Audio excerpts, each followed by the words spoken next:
came America's first professional architect. He designed one of Washington's most famous landmarks, the Capitol, and also the White House. Well, on Sunday, a group of young admirers are organizing a party to celebrate the 219th anniversary of Latrobe's birth. It's being held at a country house in Sussex, the first building to have been designed by the great man. John Hitchins was invited behind the closed doors of Hammerwood Park to see the preparations. As a young architect's first stab at house building, Hammerwood Park near East Grinstead isn't at all a bad little property. But then Benjamin Henry Latrobe was no ordinary architect. At the age of 32, after building just 2 houses in England, he went to America and became architectural advisor to President Jefferson. He was put in charge of constructing the Capitol in Washington, and adopting the Greek Revival style he had pioneered at Hammerwood, he redesigned much of the exterior of the White House. He went on to design many other public buildings in different parts of America. While Latrobe was achieving fame and fortune in America, his first, and some would say his finest house, became a much-loved home for several well-to-do Sussex families. And the gracious style of the traditional English country house is what the new owner is trying to recreate.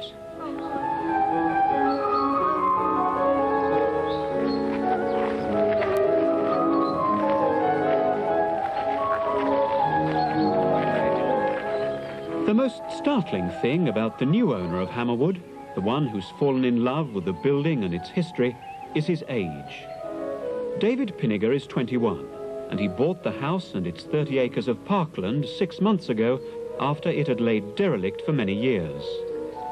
He admits that most of his friends regard his plan to restore the building to its former glory as foolhardy, and the new owner as slightly mad.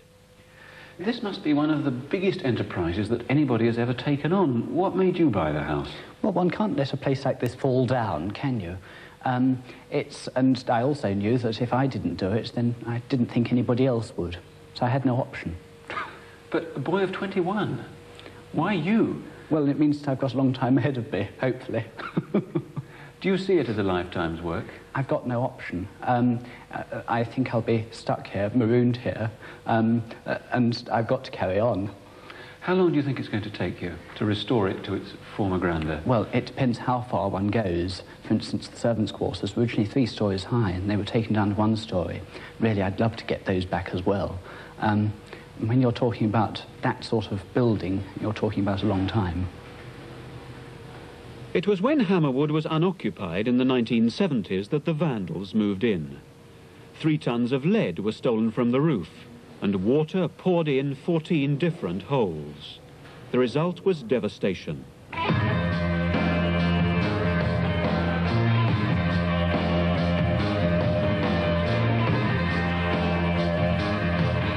In 1973, the pop group Led Zepellin bought the house. But their plans to use it as a recording centre, with flats for the band and their families, were abandoned. The music stopped, but the malady lingered on. It's infuriating to know that the vandals who removed the lead would have probably only got 1/10 of the money that I'm actually having to spend out to get it back on. And so it was really criminal damage. What are the other big problems? The other big problems, well, amongst them are dry rot, like this. And this is the sort of, it's a fungus, and once it's eaten through the wood and penetrated the wood and produced fruiting bodies, it sends out shoots like this, behind plaster, through concrete, between the bricks and between the stones, through the mortar, to seek out new areas of wood and sources of moisture. Have you had any second thoughts? None whatsoever. Can't stop now, can I? With the aid of a carpenter and several volunteer helpers, David has already restored 1 wing of the house and a part of the servants' quarters. His own capital is now used up, so he's opened the house to the public 3 days a week to pay for his own brand of do-it-yourself restoration. His family, which has always been interested in conservation, have furnished the nursery from their own collection of toys and other Victoriana. In this, as in any other upper-class Victorian home, a child's upbringing was formal, educational and strict, with the governess often seeing more of the children than the parents. Oh yes, and the interesting thing, up to, I'd say, about the middle of the century, everybody learnt things sort of parrot fashion. And that goes back to this in a sense, because when you wrote something down on your slate that you were taught, you'd have to learn it immediately, because you then had to rub it off to write the next lesson down.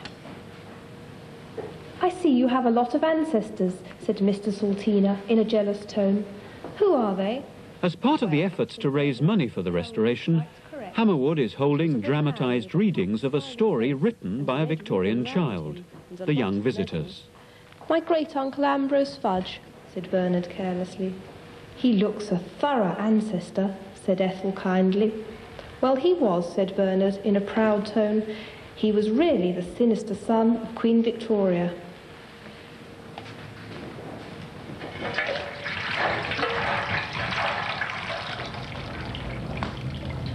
The young volunteers who've rallied behind David Pinnegar's great dream of restoring Hammerwood are already preparing for Sunday's birthday party for the man who built it. It's all in Victorian costume, of course, right down to the underwear. There'll be songs, dancing, and plenty to eat. One suspects that Benjamin Henry Latrobe would have approved.